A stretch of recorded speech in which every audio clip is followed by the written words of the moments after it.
So to begin this, I'm going to show you how to get around having to collect and create the Sealbreaker to gain access to the boss of the Mistlands, the Queen. So in lieu of the Diverter Key, you're going to need to bring 4 portals, a set of in portals and a set of out portals. Now that I have my first 2 portals of both kinds set, I'm going to set the second in portal into the door itself, and this is going to allow us to come out of this portal and glitch into the hallway right before the infested citadel. So as you can see, if we come right off the center step, we can get around the kickback and we can find the sweet spot right there, and that is embedded into the door, and that is going to allow us to come out the other side, kind of glitch, and then pop in there. So now, bringing our other portal materials with us, if you don't bring your portal mats, you're going to be trapped in here because you still need the key to get out of here. Boom. And as you see, we have glitched our way in here, so now we can set down our other out portal and make our way up out of this bitch. Bada bing, bada boom. Moving on to the Fermenter Faucets. With a little forethought on the placement of your fermenters, you can easily glitch the taps through the walls into other rooms, allowing you to create faucets for sinks, taps for bars and troughs, or you can simply just drop your meads into a storage room away from your fermenters, allowing it to just look slick as hell. Let's not lie. Next, I want to talk about Brazier Warmers. Now, I've watched several chicken guys that failed to mention that you can use standing and hanging braziers to warm your eggs. So you don't have to use campfires in crazy ass spots all the time to try to get your eggs hatched or push chickens into breeders. It's just a pain in the ass. But while we're talking about eggs, I can't forget to mention the use of egg chutes. Now, with the use of a few 45-degree wood boards, you can easily shift the flow of where your eggs will land. As you can see, I have 2 chutes set up here, one sending eggs to my kitchen for cooking, and one sending eggs to my pen for hatching and slaughter. Now, they do roll a little slow, and sometimes they get stopped, but if you're just patient, other eggs will flow down and then knock them all the way down. Now, as you can see, they pile up, and with the use of braziers, God, I want to say braziers so bad, we can hatch the eggs down there, and we can slaughter them as well. So this next tip is something that I seen Congo, one of Xerox engineers, set up on one of his servers. So we are creating a training range for blocking by shoving in archers from incoming raids that are left over. We're going to push these fuckers down into this little hole right here, and we are going to use them to max out our blocking skill in our meantime, and of course kind of train our parry as well.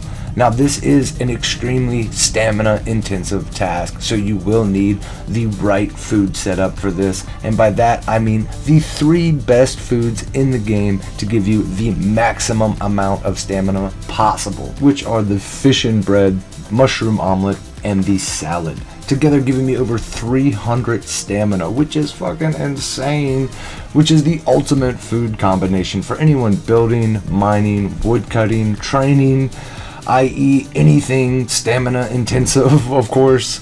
Now, this cannot be slept on and needs to be known, because this is a major game changer for the Valheim grind for sure. So next, I'm going to show you degenerates how to easily make locks trap themselves for breeding. So first, by digging a large hole and then pissing off a few locks, you can easily bait them over to your said large hole and then jump in, forcing the ones in the back to want to get as close as possible and push the ones in the front into the hole. Now, if you want to get the other locks in, all you got to do is piss off another locks and then rinse and repeat, do the process over again. Next, I want to show you a quick and easy boarding process. This is kind of a more simple trick, but with 2 stairs and 2 1x1 boards, you can easily pull your big feathery furry beast or whatever these locks are made out of right up onto your long ships. So there you go. Moving on to Gjall Riding. Now, even though these guys come equipped with a defensive move that is designed to shake you off of their backs, you can easily get around this by jumping every few seconds to reset your collision timer with them. Now, if you have stamina potions, you can last up there a little longer. The only good applicable use of this is that if you have the feather cape, then you can kind of parasail away at the end and cover some ground faster if you're out exploring. So it does double as like the jump tower from Apex, and you can kind of shoot away. But finally, we have reached the edge of Valheim, and here, if we turn around and shoot down into the abyss, we will eventually find what seems to be a forgotten biome behind the fog. But if you keep going, eventually it will turn into the Ashlands biome. And you'll notice Surtlings have spawned all around, kind of just moseying about. But now since you're not allowed to be here, if you try to walk around or come here without God mode enabled, you will be dead on arrival, Jack. I mean, no mas. This is all out of bounds. Which brings me to my next point. The Insta-Death Portal. Now if you venture this far out of bounds, you can then place an end portal to which you can travel out, but can never return through. Now, even with God mode on, mind you, so you can have fun setting this up to banish your friends outside of the game, to lose all of their loot, mind you, so you might get some salty dogs, some mad lads, if you do this.